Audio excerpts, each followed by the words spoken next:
226 Pembukaan peti harta karun. Kesulitan penyerbuan berbeda dengan tingkat kesulitan ruang bawah tanah yang selama ini kita hadapi. Tidak seperti ruang bawah tanah yang biasanya dijalankan oleh 6 pemain, penyerbuan memerlukan kelompok penyerbuan yang terdiri dari 24 pemain.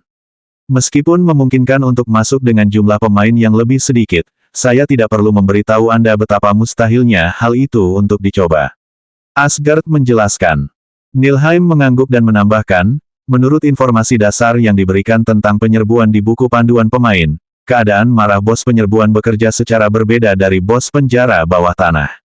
Tidak hanya itu, ia juga memiliki keadaan kedua yang tidak dimiliki bos penjara bawah tanah, keadaan mengamuk. Ia kemudian melanjutkan, bahkan jika seseorang memiliki kemampuan untuk mengalahkan bos penyerang kecuali mereka dapat melakukannya dalam batas waktu yang ditentukan, bos tersebut akan memasuki kondisi mengamuk. Dalam kondisi tersebut, ia akan memperoleh kekebalan terhadap pengendalian massa dan statistiknya akan meningkat. Kondisi ini bukan kondisi yang dimaksudkan untuk dilawan oleh pemain. Tujuan utamanya adalah untuk sepenuhnya memusnahkan kelompok penyerang. Izrod mengetahui tentang kondisi berserker sejak ia membaca buku panduan pemain bahkan sebelum masuk ke RML untuk pertama kalinya. Kondisi berserker ada untuk mencegah pemain melakukan sesuatu seperti menggunakan 14 penyembuh dan 10 tank untuk perlahan-lahan menggerogoti HP bos penyerang. Hal ini juga menghentikan tim yang tidak memiliki perlengkapan memadai untuk menyelesaikan penyerbuan. Belum lagi, hal ini membuat peran pemberi kerusakan sama relevannya dengan peran tank dan penyembuh. Namun, ada dua fakta penting lainnya yang lupa disebutkan Niflheim. Yang pertama adalah bahwa bos akan langsung membunuh pemain satu persatu mulai dari tank dan kemudian ke dealer dengan damage tertinggi.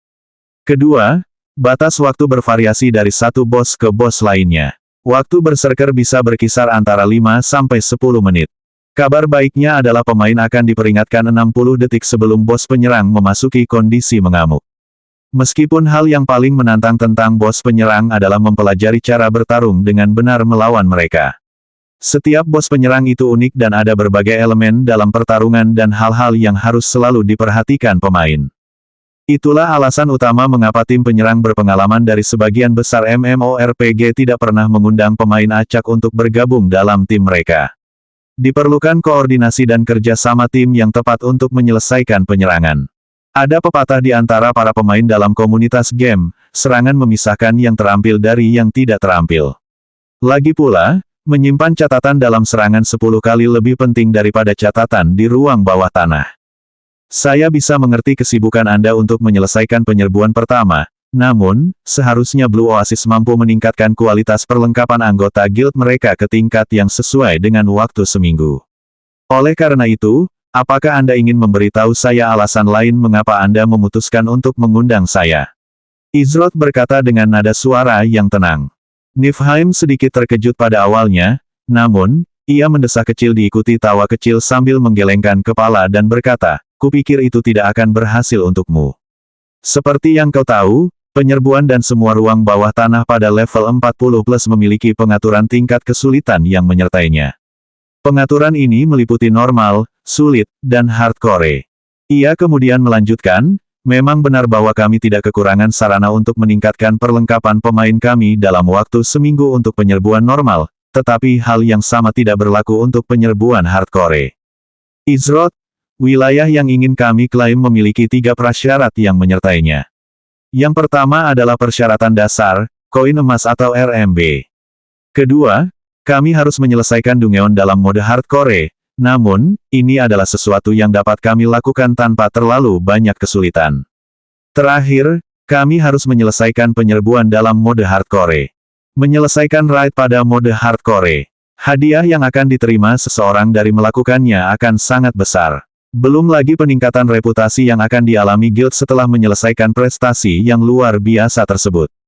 Seperangkat persyaratan yang menarik. Izrod sangat menyadari betapa sulitnya mengklaim wilayah sendiri. Namun, ia tidak pernah menyangka hal itu akan begitu keras. Namun, ia memahami bahwa Blue Oasis sedang mengincar wilayah tertentu yang jauh lebih sulit daripada mendapatkan perintah wilayah biasa dan menetap di sebidang tanah kecil. Tidak, ini pasti sesuatu yang jauh lebih besar dari itu. Meskipun Izrod masih penasaran dengan beberapa hal, ia memutuskan bahwa sebaiknya tidak menanyakan terlalu banyak pertanyaan tentang topik yang sensitif seperti itu. Lagi pula, mereka sudah membocorkan banyak informasi kepadanya. Jika ia terus mencoba memuaskan rasa ingin tahunya, ia mungkin akan mendapatkan informasi yang lebih sedikit lagi.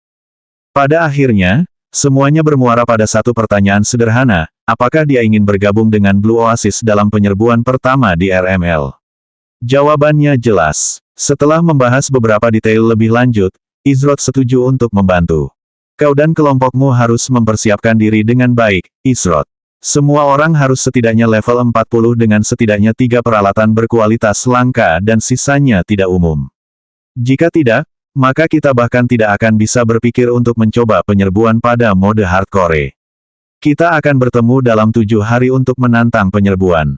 Aku akan mengirimkan koordinatnya 1 jam sebelum kita siap untuk memulai, kata Niflheim. Kalau begitu, aku akan menantikannya, jawab Izrod. Mereka bertukar obrolan ringan sebelum akhirnya berpisah. Kini, hanya Izrod dan Opal yang tersisa di ruangan itu. Opal, bagaimana keadaan tokonya? Tanya Izrod sambil membuka inventarisnya untuk mengambil beberapa barang. Istana alam mistis telah dibuka selama total 1 jam 45 menit dan 15 detik. Keuntungan yang diperoleh dalam jangka waktu tersebut dengan penghapusan pajak toko pribadi sebesar 5% berjumlah total 28.593 koin emas dan 90 koin perak. Total inventaris kami turun sekitar 10%, namun, tingkat pembelian melambat ke kondisi stabil yang diprediksi sebesar 1,2% dari total inventaris per jam. Opal menjelaskan. Izrod memperkirakan gelombang pembelian pertama akan sangat besar, namun, ia tidak menyangka bahwa ia sudah menjual 10% pil yang ia buat. Akan tetapi, ia tahu bahwa angkanya akan perlahan stabil saat gelombang pelanggan awal mulai mereda seiring berjalannya waktu. Ia kemudian melanjutkan, dengan tingkat pembelian konsumen saat ini, persediaan toko perlu diisi ulang dalam waktu sekitar 75 jam. Itulah akhir laporan saya. 75 jam. Itu berarti saya punya waktu sekitar 2 hari lagi sebelum harus mulai membuat lagi. Saya harus mencari solusi untuk masalah pengisian ulang persediaan di lain waktu. Untuk saat ini, saya harus mengurus sesuatu yang seharusnya sudah dilakukan sejak lama. Izrod mengeluarkan total 3 item dari inventarisnya. Terkait ketiga item ini, Izrod seolah-olah terkena kutukan. Hal ini disebabkan karena 2 kali ia mencoba membuka salah satu peti harta karun tersebut, selalu saja terjadi hal buruk. Pertama kali saat kembali ke istana saat dia dipaksa keluar dari game. Kedua kali saat dalam perjalanan ke Blazing Tempest Domain saat dia diserang oleh Azalea. Saya percaya ada pepatah di dunia ini yang berbunyi, ketiga kalinya adalah keberuntungan. Nama, peti harta karun barang langka, Soulbound. Peringkat, langka. Penggunaan, berisi 1 item langka di dalamnya. Catatan khusus, barang ini terikat jiwa dan tidak dapat diperdagangkan atau dijual. Nama, peti harta karun dunia sejati, Soulbound. Peringkat, dunia sejati. Penggunaan, berisi 1 relik yang diawetkan dari dunia nyata. Catatan khusus, barang ini terikat jiwa dan tidak dapat diperdagangkan atau dijual. Izrod memiliki 2 peti harta karun barang langka dan 1 peti harta karun dunia nyata. Deskripsi kedua barang itu lugas namun samar-samar. Izrod tidak tahu apa yang akan ia dapatkan dari peti harta karun itu, entah itu peralatan, semacam material, atau bahkan sesuatu seperti jimat. Yang ia tahu pasti hanyalah seperti apa kualitas barang itu. Namun, situasinya sedikit berbeda dengan True World Treasure Chest. Peninggalan dunia nyata. Izrod berpikir sejenak, namun, dia tidak memiliki pengetahuan tentang apa yang disebut dunia sejati ini. Dia juga tidak tahu apa arti peringkat dunia sejati untuk sebuah item, tetapi hanya ada satu cara untuk mengetahuinya. Izrod membuka salah satu peti harta karun barang langka saat kilatan cahaya terang muncul sebelum peti itu sendiri menghilang. Sebagai gantinya, ia meninggalkan sebuah cincin kecil berwarna hitam dan perak dengan tanda-tanda aneh yang terukir di dalamnya. Di bagian atas cincin itu tertanam sebuah batu permata yang menyerupai batu rubi, namun, bentuknya agak aneh. Nama aksesori, cincin orang buangan. Peringkat aksesori, langka. Pencurian nyawa, plus 3%. Skill aksesori, Life Reaping pasif aktif pengguna mendapatkan tumpukan Soul Steel berikut untuk setiap musuh yang terbunuh, max 100. Monster biasa, plus 1. Monster Elite, plus 5. Monster Boss, plus 20.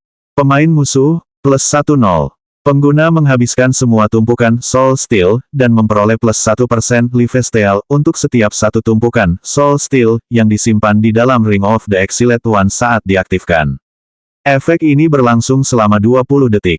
Jika pengguna skill ini membunuh musuh saat efek ini masih aktif, waktu hingga efek berakhir akan bertambah 5 detik, max 20 detik. Tumpukan Soul Steel akan dihapus dari item ini 1 jam setelah diperoleh. Waktu pendinginan, 30 menit. Betapa hebatnya benda itu. Izroth sangat puas dengan item yang diberikan kepadanya oleh peti harta karun. Bukan hanya item lifesteal, tetapi efeknya juga luar biasa. Item ini berpotensi memberi pemain 100% lifesteal selama total 40 detik. Meskipun waktu cooldown-nya 30 menit, item ini akan sangat berguna dalam berbagai situasi. Selain itu, karena 3% lifesteal yang diberikannya secara alami hanya dengan memakainya, Izroth sekarang memiliki stat lifesteal dasar sebesar 6%. Izroth tidak ragu-ragu dan memasangkan cincin The Exiled One ke jarinya. Cincin itu pas sekali seolah-olah bentuknya telah berubah agar sesuai dengan jarinya.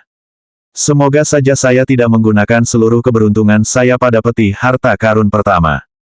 Izroth membuka peti harta karun barang langka kedua dan bingung saat melihat barang tersebut.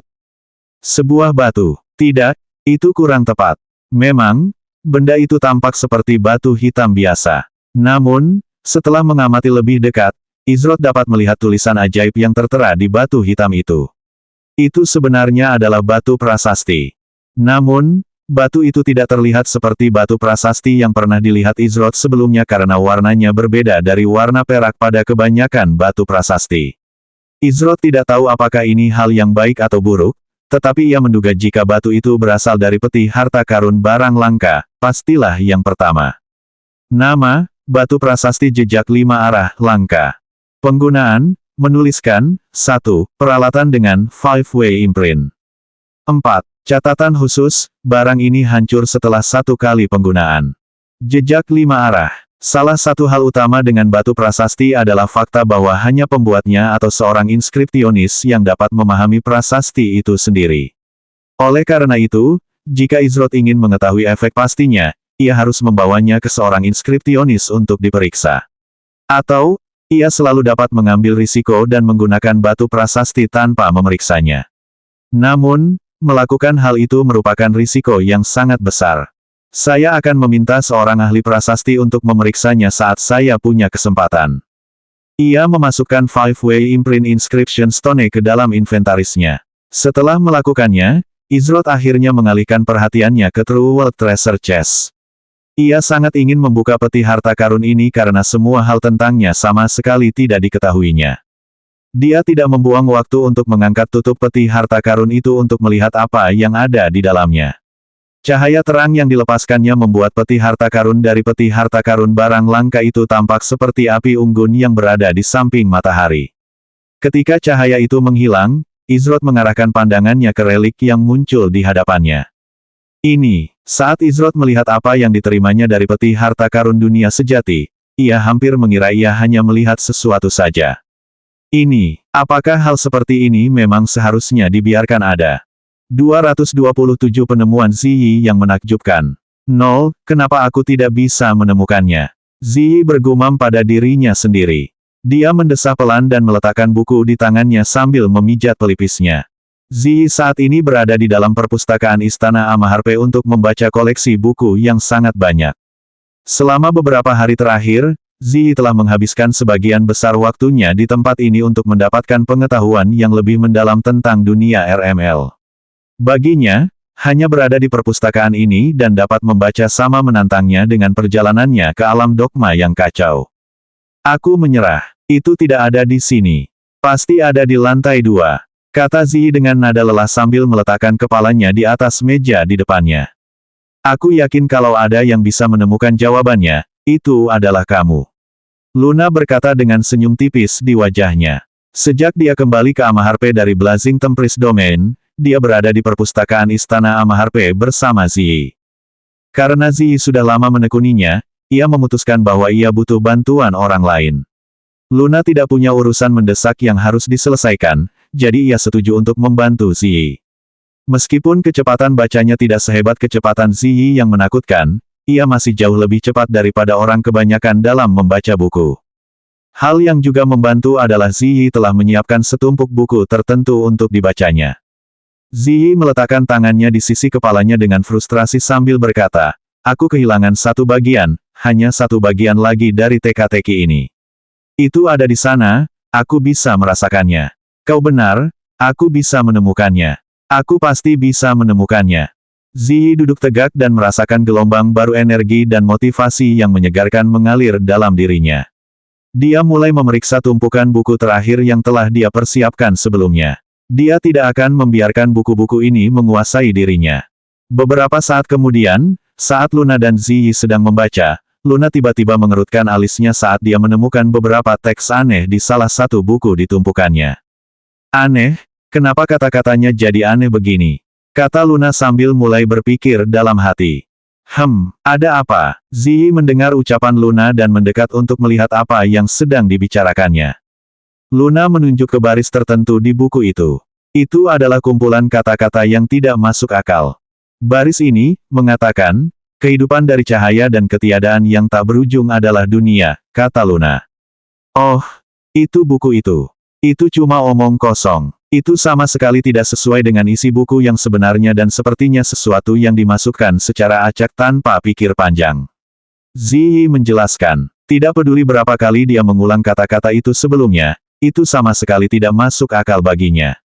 Luna mengangguk dan berkata, "Awalnya aku juga berpikir begitu, tetapi kemudian aku teringat apa yang kubaca di buku lain yang kau berikan padaku." Luna meletakkan buku di tangannya dan mencari-cari di antara tumpukan buku di sebelahnya. Beberapa detik kemudian, dia memegang sebuah buku biru muda dengan judul tulisan tangan yang cantik di bagian depannya.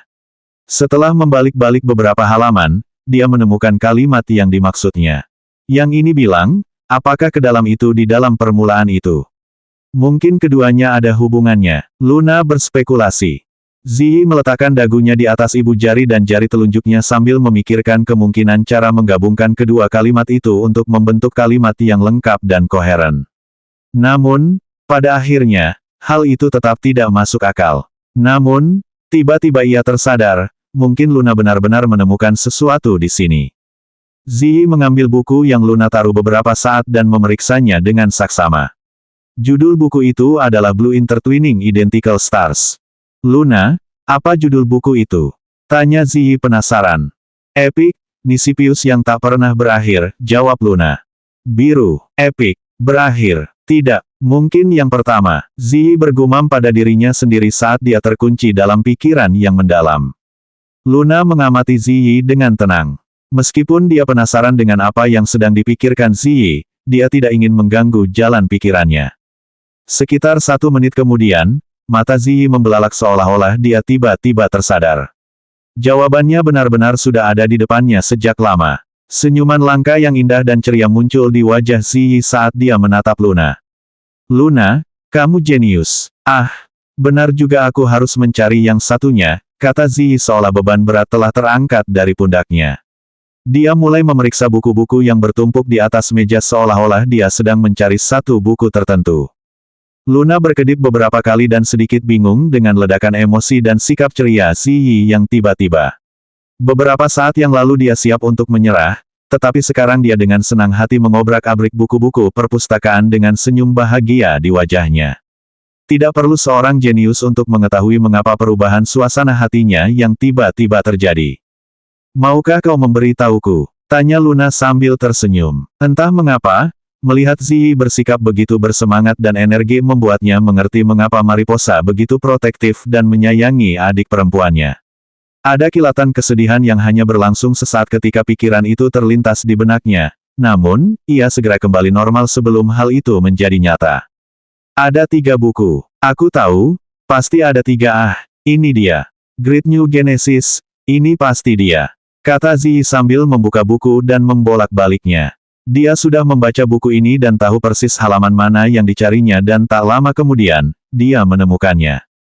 Luna masih belum yakin apa yang dibicarakan Ziyi, tetapi dia punya firasat bahwa dia akan segera mengetahuinya. Dalam buku ini tertulis, lahir kekacauan membentang. Apakah ini benar? Sama seperti dua buku lainnya, sepertinya itu omong kosong. Sebenarnya, itu sebenarnya bisa dianggap informasi yang tidak berguna karena itu benar-benar tidak ada hubungannya dengan buku itu sendiri. Namun, itu hanya jika seseorang memiliki akses ke salah satu dari tiga buku ini. Ziyi menjelaskan. Dia kemudian melanjutkan, Blue Intertwining Identical Stars, Epics, Neverending Nisipius, dan Great New Genesis. Kuncinya terletak pada ketiga judul ini tentang cara menyusun kata-kata ini bersama-sama. Jika kita menyusunnya menjadi Blue Epics Great Intertwining Neverending New Identical Nisipius Genesis Stars, dapatkah Anda memberitahu saya akronim apa yang dieja di situ? Luna butuh waktu sejenak untuk menyatukan semuanya dan di saat berikutnya, dia dikejutkan oleh gelombang kesadaran yang sama yang dialami Ziyi beberapa saat yang lalu. Awal, itu ejaan awal, kata Luna dengan terkejut. Ziyi mengangguk dan menjawab, tepat sekali. Awal mulanya, bahkan jika kita mengatakan bahwa ini hanya kebetulan, kita tidak dapat mengabaikan pola yang ditunjukkannya. Pola, tanya Luna, buku-buku ini tidak dipilih secara acak. Buku-buku ini dibuat dalam urutan tertentu. 1, 2, dan 3. Sama seperti posisi masing-masing dalam akronim, kata-kata dalam buku ini dibuat untuk ditempatkan dalam pola yang sama yaitu 1, 2, dan 3 dalam siklus yang terus-menerus diulang hingga akhirnya Anda mendapatkan ini. Ziyi meletakkan ketiga buku itu di samping satu sama lain, membuka halaman dengan teks aneh. Kehidupan lahir dari kekacauan dan menjadi cahaya yang membentang tanpa henti dalam kehampaan, inilah awalnya. Inilah dunia sejati, kata Ziyi. Peringatan sistem, Anda telah membaca baris dari kitab awal. Peringatan sistem, Anda merasakan aliran kekuatan yang luar biasa di seluruh tubuh Anda. Peringatan sistem, Anda telah memperoleh sifat potensi laten yang terbuka. Peringatan sistem, Anda telah mempelajari keterampilan pikiran jernih. Peringatan sistem, Anda telah menemukan petunjuk baru mengenai Book of Beginnings. Ketenaran dunia Anda telah meningkat sebesar +100. Peringatan sistem, Anda, begitu Ziyi selesai berbicara, dia langsung dibombardir dengan serangkaian peringatan sistem. Saat peringatan itu berakhir, dia telah memperoleh beberapa manfaat yang luar biasa. Ini, luar biasa, Ziyi tercengang saat membaca semua peringatan sistem. Dia tidak hanya mempelajari keterampilan baru, tetapi dia juga memperoleh sifat langka dalam prosesnya. Selain itu, tingkat sifat esensi jiwanya telah meningkat sebesar 1,0, membuatnya berada tepat di depan Guan Yu. Dia segera menyuruh Luna untuk mengulang kata-kata yang diucapkannya beberapa detik yang lalu. Pada akhirnya, tidak terjadi apa-apa dan Luna tidak menerima manfaat apapun yang diperoleh Ziyi sendiri. Mungkin itu sesuatu yang hanya berhasil sekali atau pada orang tertentu. Luna, aku, Ziyi berspekulasi sambil mengernyitkan dahinya. Kalau bukan karena Luna yang datang dengan pandangan baru, mungkin butuh 1 atau 2 hari lagi, mungkin lebih lama lagi untuk menyelesaikan semuanya. Dia merasa setidaknya Luna pantas mendapatkan sebagian dari hadiah itu. Luna, bagaimanapun, menggelengkan kepalanya dan berkata, pada akhirnya, kaulah yang menemukannya. Aku dapat mengatakan dengan 100% keyakinan bahwa aku tidak akan pernah mampu menyatukan semuanya dengan cara seperti itu. Selain itu, aku hanya datang ke sini untuk membantumu. Yang lebih penting, lihat ini. Luna menunjuk ke sesuatu yang terjadi dengan 3 buku yang diletakkan di atas meja di samping satu sama lain. Ziyi menoleh dan melihat buku-buku itu membalik beberapa halaman sendiri. Tak lama kemudian, ketiga buku itu mulai melayang di udara karena semua halaman di dalamnya terbang keluar dan berputar cepat membentuk lingkaran. Halaman-halaman dari buku-buku itu mulai menempel satu sama lain dan membentuk peta besar dengan lingkaran merah di sekitar titik yang terisolasi. Dibandingkan dengan wilayah di sekitarnya, peta itu kecil dan lemah. Peta, tapi peta apa? Ziyi mempelajari peta itu, tetapi dia tidak dapat menemukan satu pun hal di dalamnya dengan kepastian 100%. Namun, dia yakin bahwa salah satu lokasi di peta itu adalah Amaharpe berdasarkan beberapa medan geografis dan kesamaan di sekitarnya. Namun, Luna pernah melihat tempat itu di suatu tempat sebelumnya. Tempat itu ada di peta alam yang dibawa Azalea Wright selama perjalanan mereka ke Blazing Tempest Domain. Meskipun lokasinya tidak disebutkan namanya, dia yakin bahwa lokasi itu sama persis dengan yang ditunjukkan di peta ini sebelum mereka. Aku tahu tempat itu. Aku pernah melihatnya di Realm Chart, kata Luna sambil mengangkat alisnya. Apa namanya? Tanya Ziyi penasaran. Aku tidak yakin, itu adalah lokasi yang tidak disebutkan namanya. Namun, aku tahu bahwa itu terletak di suatu tempat di sebelah timur Blazing Tempest Domain. Itu tidak terletak di dalam Blazing Tempest Domain itu sendiri, melainkan di dalam tanah yang terletak di sebelahnya. Luna menjelaskan. Sekitar 15 detik kemudian, kertas-kertas itu berserakan di mana-mana sebelum akhirnya kembali ke buku tempat asalnya. Judul-judulnya. Ziyi terkejut ketika dia melihat judul-judul yang ada di buku sebelumnya telah lenyap tanpa jejak. Dia segera membuka buku itu dan menemukan halaman yang terdapat kata-kata aneh itu, dan seperti dugaannya, kata-kata itu telah menghilang seolah-olah tidak pernah ada di sana. Jika bukan karena peringatan sistem dan Luna yang ada di sana bersamanya, dia akan percaya bahwa semua yang baru saja terjadi itu disebabkan oleh kurang tidur. Semuanya hilang. Judul dan kata-katanya, keduanya telah lenyap dari buku, kata Ziyi dengan suara penuh ketidakpercayaan. Setelah menenangkan diri sejenak dari luapan kegembiraan yang tiba-tiba, Ziyi dan Luna saling memandang seolah-olah mereka memiliki pandangan yang sama. Dia pasti terkejut. Meski begitu, aku yakin dia akan mengerti mengapa kita melewatkan pembukaan Istana Alam Mistis. Kata Ziyi. Memang, akhirnya kita punya petunjuk yang kuat. Karena dia sudah menyelesaikan bagian pertama, sudah sepantasnya kita berkontribusi pada bagian kedua. Ziyi, kau mungkin baru saja menemukan bagian penting dari misi dunia kita, awal dari awal. Kita harus memberitahu Izroth, kata Luna. 228 mengungkap fakta, lokasi berbahaya. Izroth saat ini berada di dalam Istana Alam Mistis untuk memastikan bahwa semuanya berjalan lancar begitu dia pergi.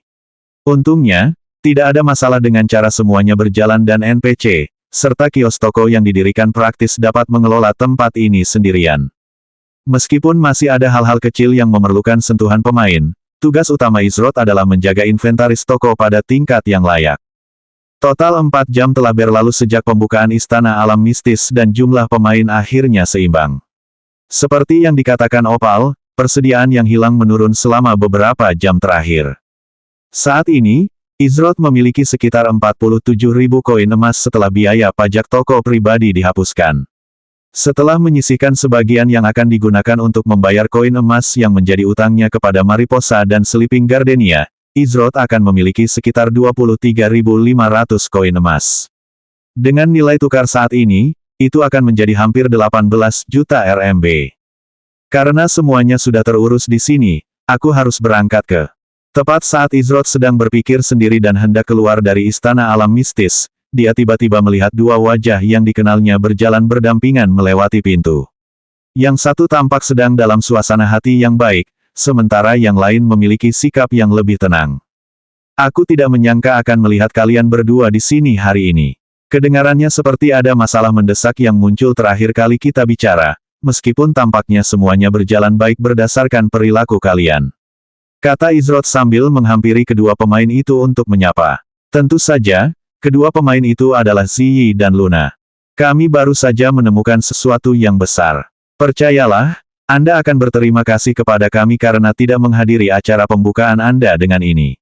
Ziyi berkata dengan suara yang dipenuhi dengan sedikit kegembiraan, juga percaya diri. Aku hanya membantu sedikit dalam masalah ini. Hampir semuanya adalah ulah Ziyi sendiri. Luna berkata sambil menggelengkan kepalanya.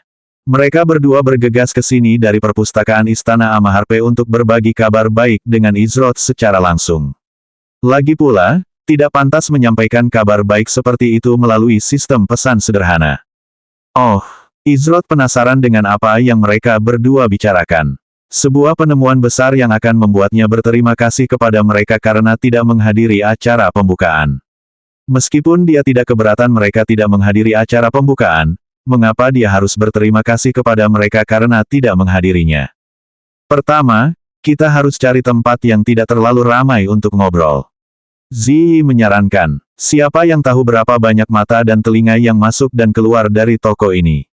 Masih ada ratusan pemain yang berkeliaran dan melakukan pembelian. Kita bisa menggunakan ruang konferensi, kata Izrod sambil mulai berjalan menuju area itu. Saat Luna dan Ziyi mengikutinya, Ziyi tak kuasa menahan diri untuk berkomentar, tempat ini memiliki nuansa yang sangat modern dan elegan. Tampaknya acara pembukaanmu sukses besar. Memang, masuknya pemain telah sedikit berkurang dibandingkan sebelumnya, tetapi hal itu sudah bisa diduga setelah 1 atau 2 jam pertama. Jumlah yang diproyeksikan sebelumnya melebihi ekspektasi saya. Saya harus berterima kasih sekali lagi atas bantuan Anda dalam mempersiapkan toko. Ucap Izrod saat ia tiba di konferensi. Setelah bertukar sedikit basa-basi, Ziyi mendiskusikan temuannya dengan Izrod dan menceritakan semua yang terjadi di perpustakaan Istana Amaharpe. Saat selesai, Izrod berdiri di sana sambil merenungkan kata-katanya. Jika peta yang disebutkannya benar-benar akurat, ada kemungkinan besar peta itu dapat menuntun kita ke halaman yang hilang dari kitab awal. Namun, saya rasa tidak sesederhana itu.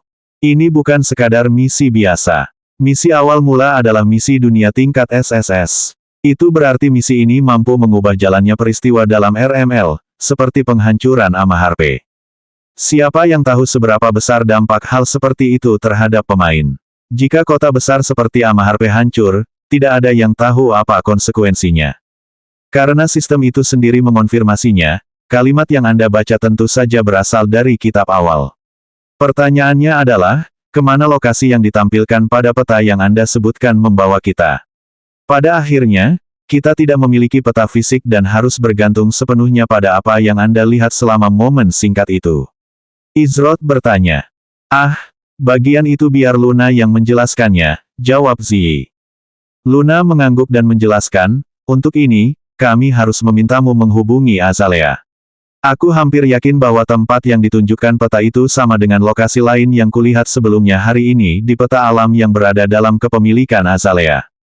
Begitu ya, kalau begitu, aku akan segera menghubungi Azalea.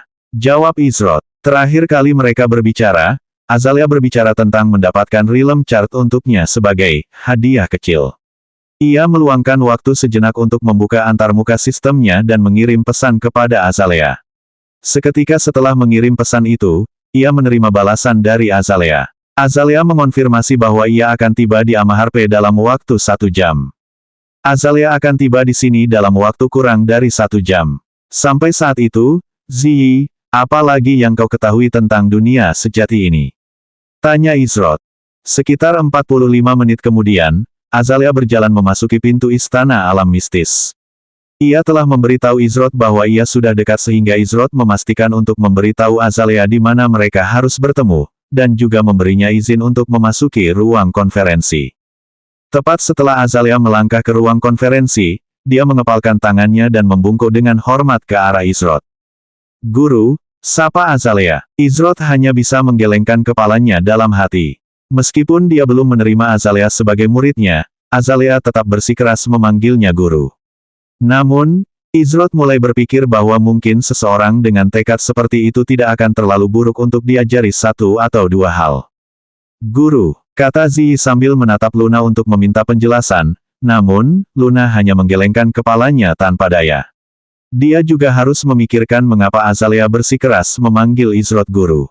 Namun, itu adalah sesuatu yang sudah biasa dia dengar karena mereka menghabiskan waktu bersama di Blazing Tempest Domain. Sesuai janji, aku membawakanmu hadiah kecil. Azalea berkata sambil mengeluarkan gulungan dari inventarisnya dan membukanya untuk diperiksa Izrod. Gulungan itu mirip dengan bagan alam yang sebelumnya dia gunakan, namun, ada sedikit detail pada yang ini dan beberapa lokasi baru yang diberi nama ditambahkan. Jika itu sesuai dengan keinginanmu, maka itu milikmu, guru. Ujar Azalea. Izrod, Luna, dan Ziyi mempelajari peta itu dengan saksama. Kemudian, pada saat yang sama, Luna dan Ziyi menunjuk ke titik yang sama persis di peta alam. Di sana, Luna dan Ziyi berkata seolah-olah mereka benar-benar seirama. Mereka hanya butuh beberapa detik untuk menentukan lokasi yang dilingkari titik merah di peta. Meskipun peta ini tidak memiliki titik merah, fitur medan dan semua properti di sekitarnya ada. Azalea mengernyitkan alisnya saat Luna dan Ziyi menunjuk ke tempat itu. Ekspresi wajahnya juga sedikit gelap seolah ada sesuatu yang mengganggunya. Meskipun Realm Chart membelakanginya, dia tahu lokasi yang ditunjuk Luna dan Ziyi dengan sangat baik. Izrod menoleh dan menyadari reaksi Azalea yang tidak biasa dan bertanya, apakah ada yang aneh dengan tempat ini? Tentu saja, Izrod tahu bahwa tempat seperti kitab awal pasti unik dalam beberapa hal, bentuk, atau rupa.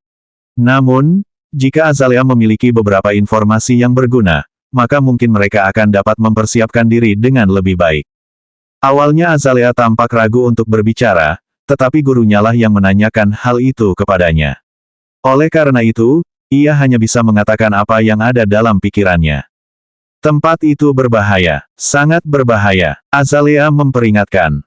Berbahaya, Luna adalah salah satu yang pertama bereaksi.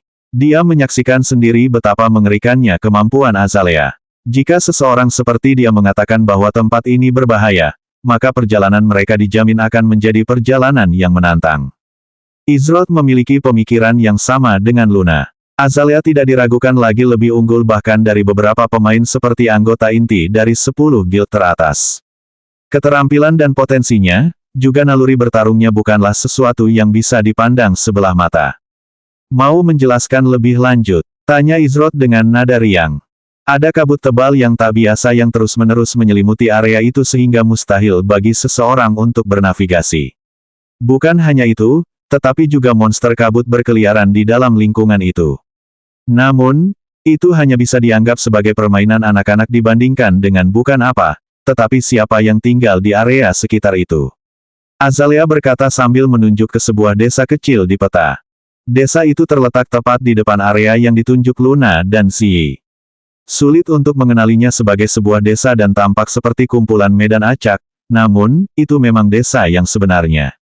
Hal yang paling berbahaya di daerah itu bukanlah monsternya, melainkan NPC dan pemain yang berada di desa kecil ini. Mereka dikenal sebagai League of the Eidolon, jelas Azalea. League of the Eidolon. Izrod dan Luna belum pernah mendengar nama seperti itu sebelumnya. Namun, mereka tetap memilih untuk mempercayai perkataan Azalea. Namun, Ziyi menunjukkan ekspresi terkejut di wajahnya. Selama menghabiskan waktu membaca di perpustakaan Istana Amaharpe, dia menemukan banyak pengetahuan menarik dan fakta menakjubkan tentang RML. Namun, dia juga menemukan beberapa sisi gelap dan misterius dari RML. Salah satu sisi gelap ini adalah organisasi yang dikenal sebagai Liga Eidolon dan dijalankan oleh beberapa individu yang sangat kuat yang tidak disebutkan namanya dalam RML. Tidak banyak informasi tentang mereka di lantai pertama, tetapi dari sedikit informasi yang ia baca tentang mereka, ia tahu bahwa Azalea tidak melebih-lebihkan. Namun, bagian yang membuatnya terkejut adalah kenyataan bahwa Azalea menyebutkan bahwa ada pemain yang tinggal di sana. Sejauh yang aku tahu, Liga Eidolon adalah organisasi yang sangat tertutup dan biasanya tidak berurusan dengan orang luar, apalagi membiarkan mereka tinggal di dalam wilayah mereka. Kata Ziyi dengan kerutan di wajahnya. Mungkinkah Liga Eidolon mengetahui apa yang ada di lokasi itu? Azalea menggulung Realm Chart dan dengan hati-hati menyerahkannya kepada Izrod. Ketika Izrod mencoba menawarkannya sejumlah bentuk pembayaran, Azalea menggelengkan kepala dan menolak. Azalea bersikeras bahwa pil 5 siklus yang diberikan Izrod sudah cukup untuk membayar harga Realm Chart. Saya tidak bisa bicara banyak tentang masalah ini. Anda harus berhati-hati, Guru. Kata Azalea, dia masih belum tahu seberapa kuat Izrod sebenarnya, namun, dia yakin bahwa bahkan Izrod akan kesulitan menghadapi League of the Eidolon. Aku akan mengingat kata-katamu. Izrod menjawab dengan santai. Baginya, itu mudah saja. Jika Liga Eidolon menghalangi jalannya dan ingin ikut campur, maka mereka tidak bisa menyalahkannya karena bersikap tidak sopan. Selain kejadian seperti itu, dia tidak berniat memulai perkelahian dengan mereka tanpa alasan. Sepertinya saya harus membuat beberapa pengaturan. 229 Jatuhnya Sage Falls, sistem yang tak memaafkan. Izrod membahas beberapa detail lebih lanjut dengan Azalea tentang daerah sekitar dan apa yang diharapkan serta beberapa hal lainnya. Ia mampu memberi mereka sejumlah informasi yang layak, namun, ia mengingatkan mereka bahwa apa yang ia katakan kepada mereka hanyalah puncak gunung es. Ada makam yang terletak di balik kabut, tetapi mustahil untuk masuk menggunakan metode standar, aku sudah mencobanya. Dari lokasi yang kau tunjukkan padaku, tampaknya makam itu berada tepat di atas area yang sama dengan makam itu. Jika itu benar-benar tujuanmu, maka aku sarankan kau menyiapkan beberapa mantra senjata suci. Meskipun itu mantra berkualitas rendah, itu adalah salah satu dari sedikit persyaratan. Kata Azalea. Karena kau berbicara tentang makam dan tempat-tempat suci, aku berasumsi makhluk-makhluk yang bersembunyi di sana adalah jenis hantu. Komentar Ziyi. Dalam RML, ada beberapa makhluk yang kebal terhadap kerusakan fisik. Salah satu makhluk ini adalah tipe hantu yang biasanya mengintai di sekitar kuburan, makam, atau lingkungan gelap yang menyeramkan. Mereka tidak mungkin dilukai tanpa sihir atau mantra senjata suci. Tak perlu dikatakan lagi, setiap anggota kelompok Izroth, kecuali Luna, yang ia ajak berbagi permintaan peringkat SSS, memberikan kerusakan fisik, bukan sihir. Oleh karena itu, jika mereka mengunjungi tempat itu tanpa persiapan apapun, maka mereka hanya akan dapat mengandalkan Luna untuk memberikan kerusakan. Siapa yang pernah mendengar tentang penyembuh yang diandalkan sebagai sumber utama kerusakan dalam kelompok? Terakhir kali aku memeriksa di rumah lelang, ada beberapa mantra senjata suci berkualitas rendah dan beberapa berkualitas sedang, namun, apakah masih ada atau tidak adalah pertanyaan lain. Meskipun kukira jika semuanya gagal, aku yakin Mariposa dan Sleeping Gardenia akan dapat menemukan atau menyediakan beberapa mantra suci. Mustahil kalau guild papan atas seperti Sleeping Gardenia kekurangan orang yang bisa menciptakan sihir. Lagi pula, ada beberapa sihir kuat yang bisa menentukan hidup dan mati dalam situasi yang sangat menegangkan.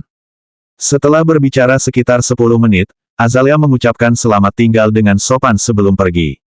Namun, sebelum pergi, Izroth memberinya masing-masing satu pil dari Mystical Realm Palace, kecuali pil 5 siklus karena Azalea sudah meminum satu. Ketika Azalea mencoba menawarkan kompensasi kepadanya, Izroth menggunakan alasan, hadiah kecil, yang sama seperti yang digunakannya saat menyerahkan Realm Chart kepadanya. Pada akhirnya, Azalea dengan ramah menerimanya dan berterima kasih kepada Izroth atas kemurahan hatinya sebelum akhirnya meninggalkan Mystical Realm Palace. Luna menatap Izroth dengan ekspresi sedikit penasaran dan berkata, masih ada satu slot tersisa untuk misi dunia. Kenapa kamu tidak mengajak Azalea? Dari apa yang kulihat, dia pemain yang cukup terampil. Saya tidak meragukan keahliannya, saya hanya percaya bahwa dia bukan tipe orang yang suka bepergian dalam kelompok besar. Lagi pula, saya sudah punya orang lain dalam pikiran saya. Ucap Izroth dengan santai. Sementara itu, di suatu tempat di Amaharpe yang terletak di dalam gedung yang disewa oleh Sage Falls. Wuih, sebuah meja terbang melintasi ruangan dan segera diikuti oleh beberapa kursi. Bos, tenanglah, kita masih bisa. Salah satu pemain di dekatnya mencoba menenangkan pemimpin guildnya, tetapi, itu tidak ada gunanya. Dia tahu bahwa begitu bosnya bersikap seperti ini, tidak ada yang bisa menenangkannya. Keluar dari sini, kecuali kau ingin mati. Kata Slayer sambil membentak pemain yang mencoba berbicara dengannya saat suasana hatinya sedang tidak enak. Ia melotot ke arah pemain itu dan membuat mereka merinding, menyebabkan mereka segera mundur dari ruangan itu. Setelah beberapa saat mengamuk, pintu gedung terbuka saat seseorang melangkah masuk. Hal pertama yang dilakukan orang itu adalah melihat sekeliling dan melihat kekacauan yang tampak seperti tornado yang telah melewati tempat itu. Anda tampaknya dalam suasana hati yang baik seperti biasa, kata orang yang masuk ke ruangan itu. Dia memiliki rambut perak pendek yang rapi, mata abu-abu, dan penampilan yang tampan namun dingin dan acuh tak acuh. Dari belati yang ditaruh di sampingnya, orang bisa tahu bahwa kelasnya adalah kelas penjahat. Dia mengenakan pakaian kulit berwarna perak dengan tanda biru yang tertanam di dalamnya dan kain biru melilit pinggangnya. Fan Yijun, aku sedang tidak ingin bermain denganmu sekarang. Jika ada yang ingin kau katakan, katakan saja dan keluarlah. Kata Slayer dengan nada serius.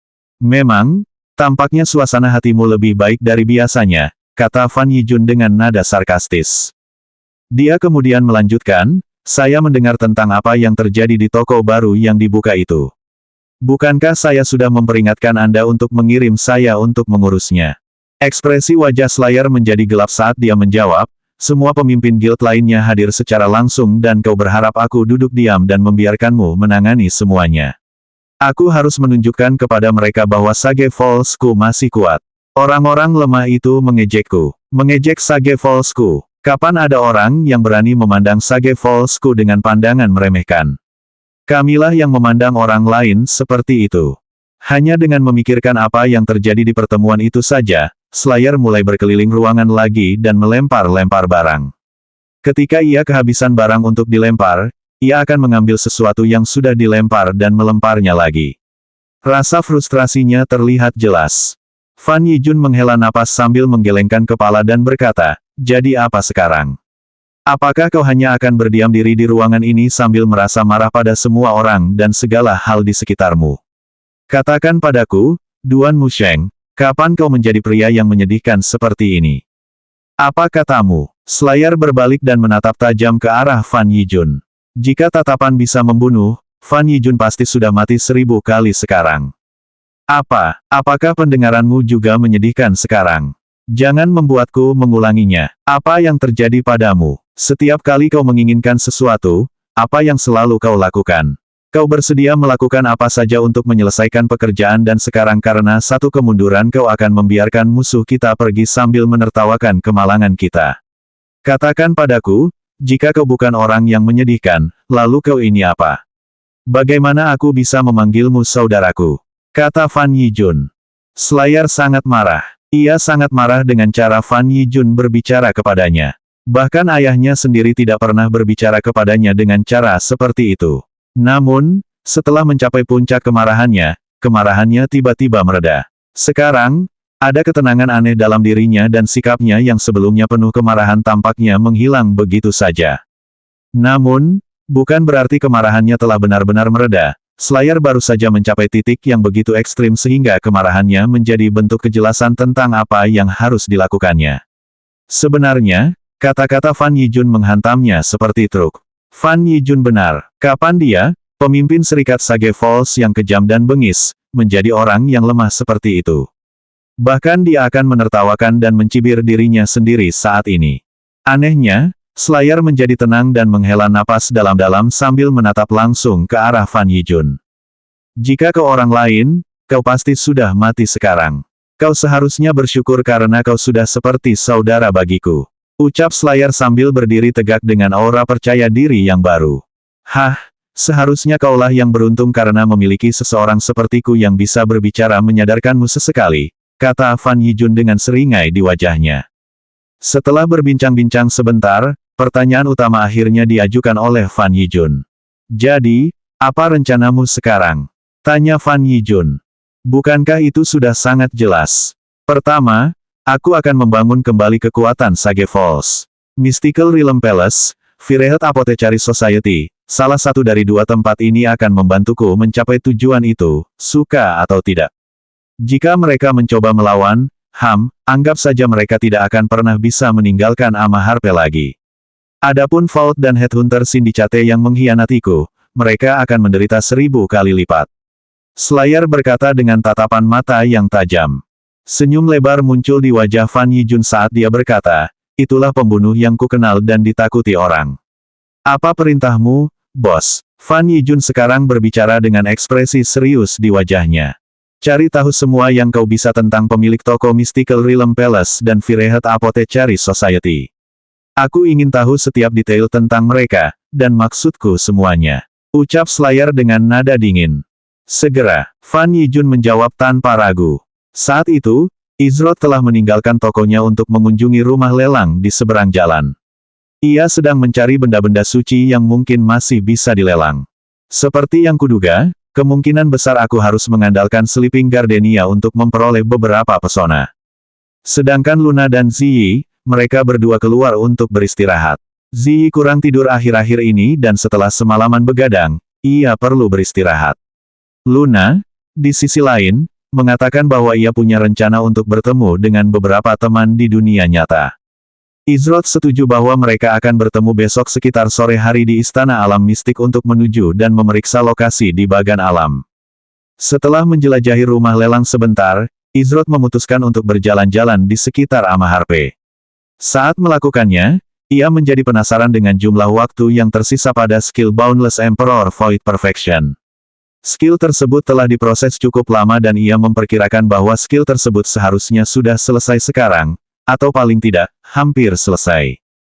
Izroth mengedarkan energi misterius yang mirip dengan esensi spiritual dengan cara yang sama seperti ia mengolah hukum surgawi kesempurnaan kekosongan kaisar tanpa batas secara alami. Hanya butuh beberapa saat baginya untuk menerima peringatan sistem, namun, ketika ia membaca peringatan sistem tersebut, ia tersenyum tak berdaya. Sistem ini tampaknya senang mempermainkan saya. Peringatan sistem tidak dapat menghasilkan keterampilan ini saat ini. Peringatan sistem, waktu awal yang dibutuhkan tidak cukup untuk menghasilkan keterampilan ini. Sedang diproses. Peringatan sistem, data yang diperlukan untuk membentuk keterampilan ini dibatasi oleh parameter sistem. Peringatan sistem, karena Anda memiliki keterampilan, Breaker of Limits, parameter sistem yang ditetapkan telah dilewati. Peringatan sistem, waktu pemrosesan skill ini telah ditingkatkan. Waktu tersisa, tidak diketahui. Pertama, 24 jam, lalu 30 hari, dan sekarang sistem telah mengabaikan semua etika dan menambah waktu menjadi tidak diketahui. Dengan kata lain, bahkan sistem tidak yakin berapa lama waktu yang dibutuhkan untuk memproses keterampilan tersebut pada titik ini. Sistem benar-benar tidak pemaaf. Izroth hanya bisa melihat peringatan sistem dengan sedikit enggan. Namun, pada akhirnya, dia tidak terburu-buru untuk mendapatkan skill tersebut. Bahkan dengan skill yang dimilikinya saat ini, dia lebih dari sekadar kekuatan yang harus diperhitungkan. Hal berikutnya yang dilakukannya adalah membuka log misinya dan memeriksa waktu yang tersisa pada misi dunia The Beginning of Beginnings. Berkat perubahan rasio waktu, sistem menyesuaikan kerangka waktu untuk semua misi yang sedang berlangsung ke batas waktu yang dianggap adil. Masih ada banyak waktu tersisa untuk itu. Batas waktu quest aslinya adalah 90 hari dalam game. Tentu saja, sebagian dari waktu tersebut telah digunakan sebelumnya, tetapi bahkan saat itu, dengan penyesuaian waktu sistem, Izroth masih memiliki 1 bulan tersisa untuk menyelesaikan bagian pertama dari quest. 230 menghidupkan kembali kenangan. Setelah berkeliling Amaharpe beberapa saat dan memeriksa berbagai hal, Izroth mengirim pesan kepada Mariposa tentang beberapa hal terkait 91.000 koin emas, atau 69.342.000 RMB jika mempertimbangkan nilai tukar pada saat transaksi dilakukan, utang yang dimilikinya. Namun, akan lebih akurat jika menggunakan jumlah RMB karena rasio pertukaran emas terhadap RMB terus menurun. Semakin banyak emas yang diperoleh dan diedarkan oleh pemain di RML, semakin rendah nilainya. Oleh karena itu, wajar saja jika nilai tukar akan turun seiring waktu. Pada awalnya, 1 koin emas bernilai 1000 RMB. Namun, perjalanan terakhir Izroth ke rumah lelang belum lama ini menunjukkan nilai 1 koin emas senilai 757 RMB. Itu selisih 243. Bahkan belum sehari sejak kunjungan terakhirnya ke rumah lelang itu dan nilainya telah turun sebesar 5 RMB. Harga koin emas terus merosot setiap harinya. Awalnya, harga koin emas hanya turun beberapa RMB per hari, tetapi sekarang bisa mencapai 10-20 RMB dalam sehari. Tentu saja, harga koin emas akan kembali turun setelah mencapai kisaran tertentu, tetapi Izroth memilih untuk memanfaatkan nilai tukar yang tinggi saat ini dan segera menukar semua koin emas yang masuk ke dalam RMB. Itulah inti pembicaraan antara dia dan Mariposa. Dia setuju bahwa akan lebih baik untuk langsung menukarkan koin emas yang masuk, yang merupakan salah satu fitur yang tersedia bagi pemain yang memiliki toko. Selain balai lelang, pemilik toko masing-masing juga dapat menukarkan koin emas yang diperoleh menjadi RMB.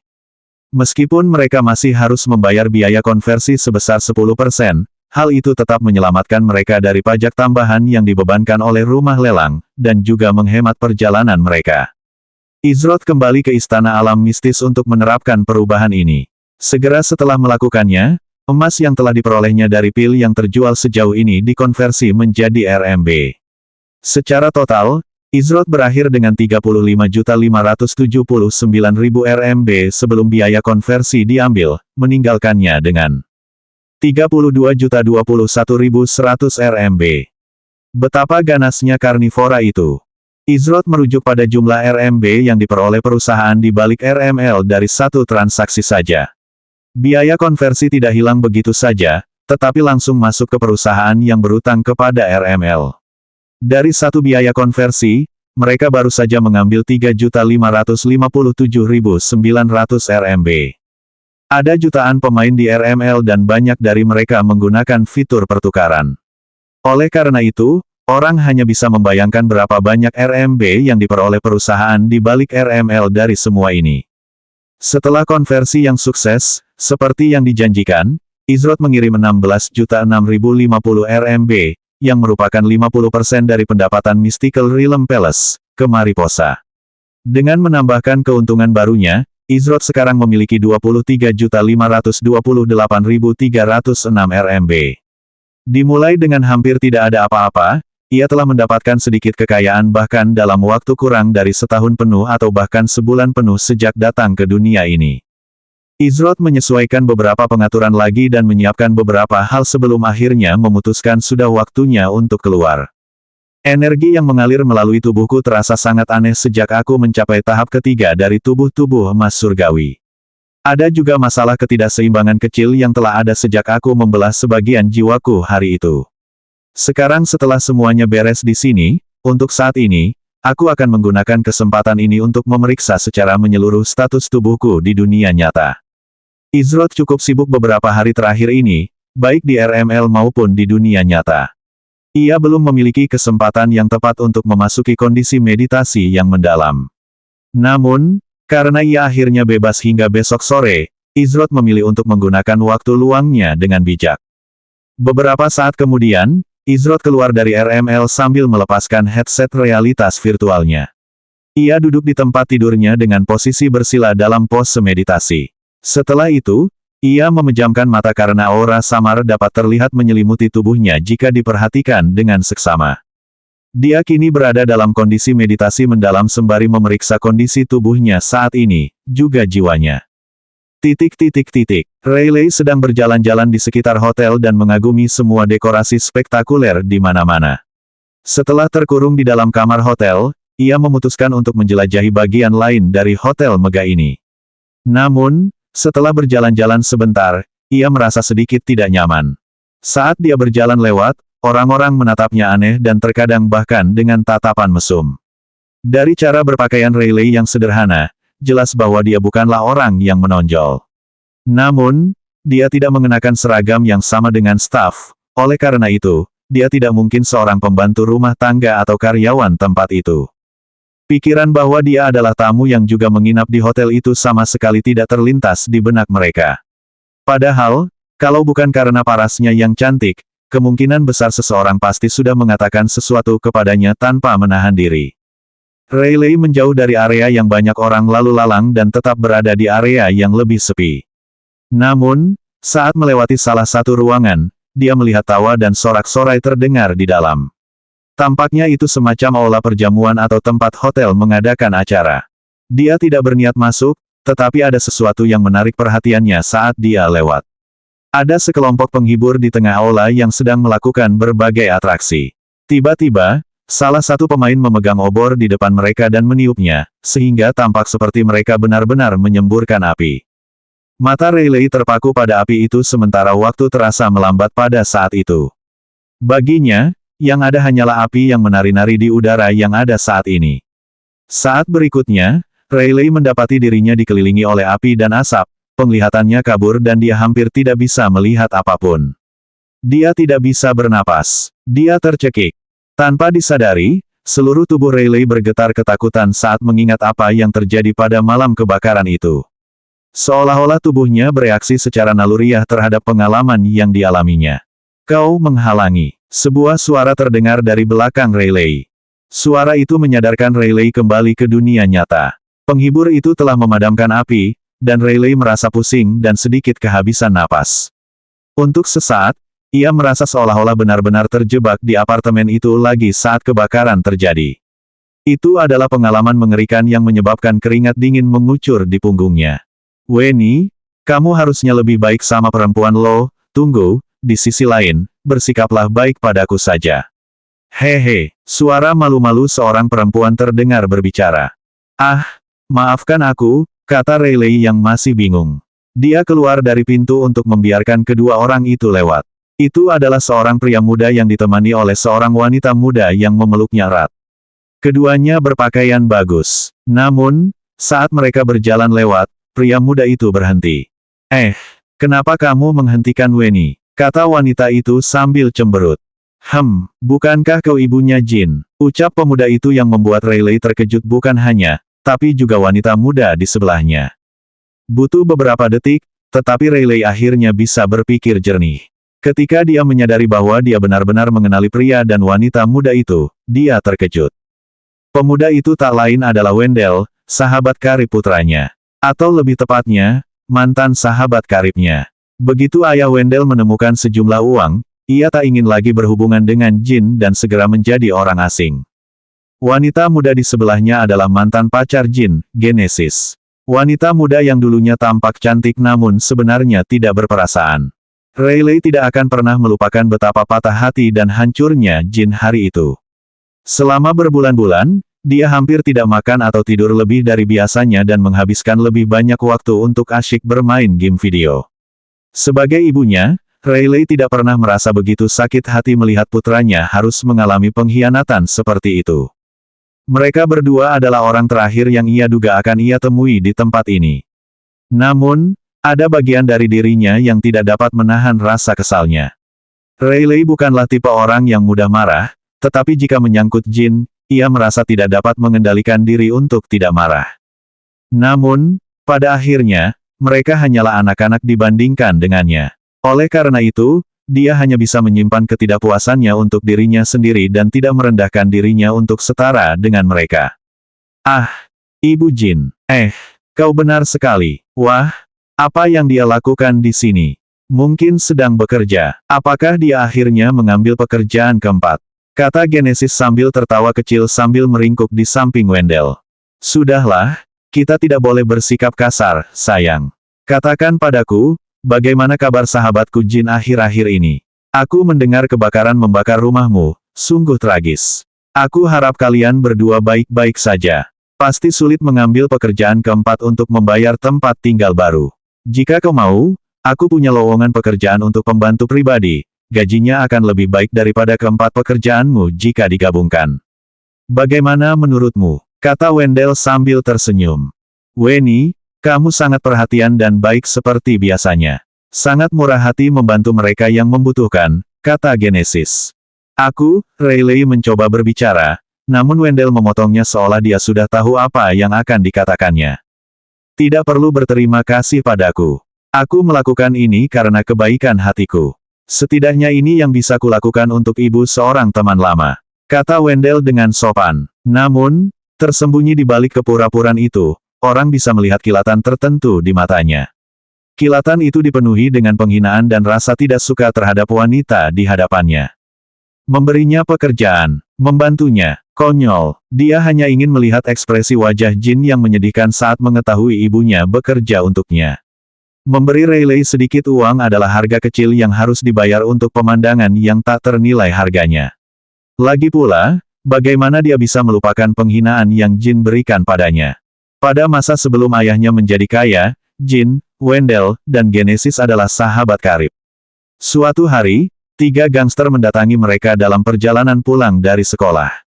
Para gangster itu bersikap sangat agresif dan memukul Wendell hingga jatuh ke tanah. Wendell duduk di sana dengan tangan di wajahnya, tempat ia dipukul, terkejut, dan tidak bergerak. Ia terlalu takut untuk bergerak. Ketika salah satu gangster itu mencengkeram pergelangan tangan Genesis, tanpa ragu, Jin, si pengecut dan penurut, benar-benar melompat keluar dan menyerang gangster yang mencengkeramnya. Tak perlu dikatakan, gangster itu tidak suka dengan ini dan Jin menderita pukulan hebat dari ketiga gangster itu. Namun, tidak peduli berapa kali ia terjatuh, berapa banyak pukulan yang diterimanya, dan betapa menyedihkan kemampuan bertarungnya, ia bangkit lagi dan lagi. Sampai pada titik di mana para gangster benar-benar lelah memukulinya dan pergi. Setelah itu, Jin kembali menatap Genesis dengan wajah berdarah yang dipukuli hingga babak belur dan berkata, "Apa kamu baik-baik saja?" Setelah momen itu, Jin dan Genesis mulai berpacaran. Sampai hari ini, Wendell tidak dapat menahan rasa bencinya terhadap Jin. Selanjutnya bab 231 kamu seharusnya malu.